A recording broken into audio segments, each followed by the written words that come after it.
আমার আধার জীবনের জোনাকি, সৃষ্টিকর্তাকে বলো আমাকে যেন আর একটা সুযোগ দেওয়া হয়। এই পৃথিবীতে আবার যেন পাঠানো হয়। পৃথিবীর বুকেতে অনেক জায়গা সম্পদের অভাব নেই, আর একটা জীবন কি আমি পেতে পারি না?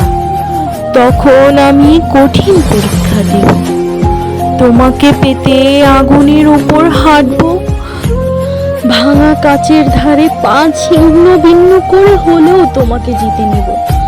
থাকবে না কোনো অন্ধকার জগতের হাতছানি, তৈরি হবে তোমার আমার প্রেমের অপেক্ষা। আমাদের ভালোবাসা দেখেও জ্যোৎস্না ও তারকারা ঝিলমিলিয়ে উঠবে। আমার আধার ঘরের জোনাকি, সৃষ্টিকর্তাকে বলো আমাকে যেন আর একটা সুযোগ দেওয়া হয়।